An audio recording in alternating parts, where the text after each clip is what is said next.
Hey, good afternoon, everybody. It is September 6th, 2023, and we are in the Old Testament. We're in the book of 1 Samuel, and we're going to read chapter 26 today. All right, so in this chapter, Saul falls into David's hands again, and once more, David spares him. Uh, we saw that happen once before, and in between, we had this little episode with Nabal and his wife Abigail. First time we saw this situation happen, we remarked that hey, David is showing respect for Saul because Saul is still the king, even though God is transferring the power and the kingship from Saul to David. Saul was still the king, so David is respecting God's wishes. Uh, we saw that episode with Nabal and Abigail where David suffered a slight, and he started to respond like Saul would. I'm just going to wipe him out. I'm stronger than him. I'm going to go wipe him. But Abigail calls to his attention, hey, that's not right. That's not what God wants to do.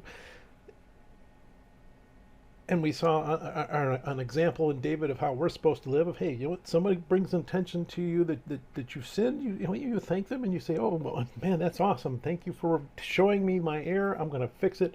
I'm going to correct it, and I'm going to get right back to walking with God.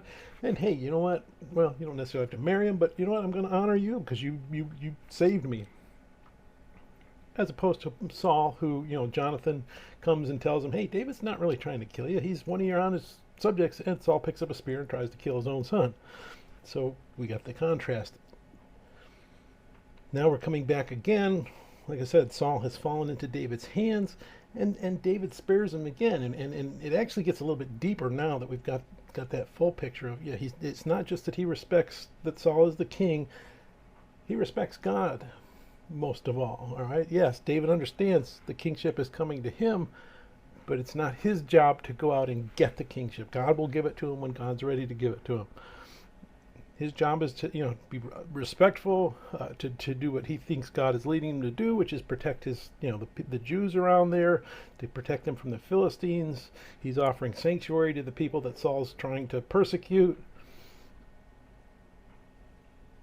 Saul, on the other hand, well, he's going after a man that we saw had 500 followers with David. He's going after him with an army of 4,000. He's abandoned going after the Philistines. He's going after David because he's jealous of him.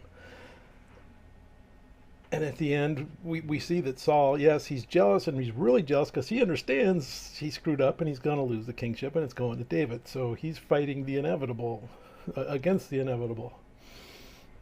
Again, we're comparing and contrasting Saul and David. So let's go ahead and we're going to read 1 Samuel chapter 26. Now the Ziphites came to Saul at Gibeah, saying, is David not hiding in the hill of Hachilah opposite Jeshimon?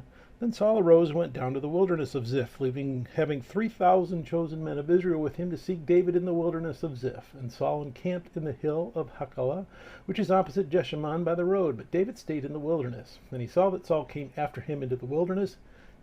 David therefore sent out spies and understood that Saul had indeed come.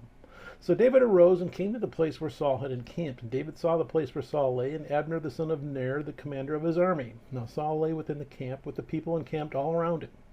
Then David answered and said to Amalek the Hittite and to Abishai the son of Zeruiah, brother of Joab, saying, who will go down with me to Saul in the camp?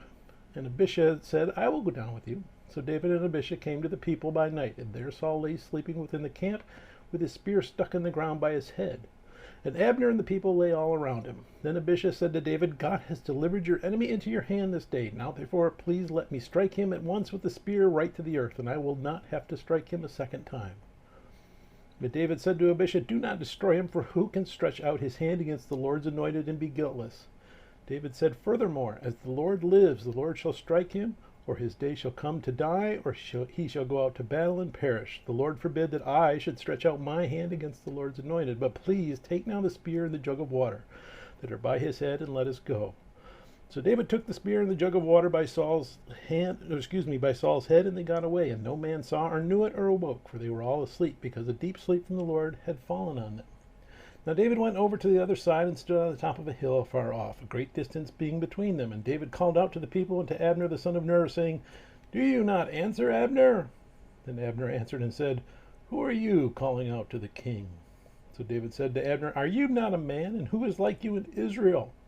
Why then have you not guarded your lord the king? For one of the people came in to destroy your lord the king. This thing that you have done is not good. As the Lord lives, you deserve to die, because you have not guarded your master the Lord's anointed. And now see where the king's spear is and the jug of water that was by his head. Then Saul knew David's voice and said, Is that your voice, my son David? David said, It is my voice, my lord, O king. And he said, Why does my lord thus pursue his servant? For what have I done, or what evil is in my hand? Now therefore, please let my lord the king hear the words of his servant. If the Lord has stirred you up against me, let him accept an offering. But if it is the children of men, may they be cursed before the Lord. For they have driven me out this day from sharing in the inheritance of the Lord, saying, Go serve other gods. So now do not let my blood fall to the earth before the face of the Lord. For the king of Israel has come out to seek a flea, as when one hunts a partridge in the mountains. Then Saul said, I have sinned. Return, my son David, for I will harm you no more, because my life was precious in your eyes this day. Indeed, I have played the fool and erred exceedingly. And David answered and said, Here is the king's spear. Let one of the young men come over and get it. May the Lord repay every man for his righteousness and his faithfulness. For the Lord delivered you into my hand today. But I would not stretch out my hand against the Lord's anointed.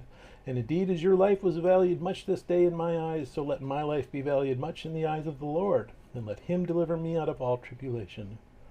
And Saul said to David, May you be blessed, my son David. You shall both do great things and also still prevail.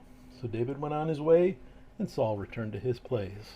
May God bless the reading of his word, and may God bless you. Bye.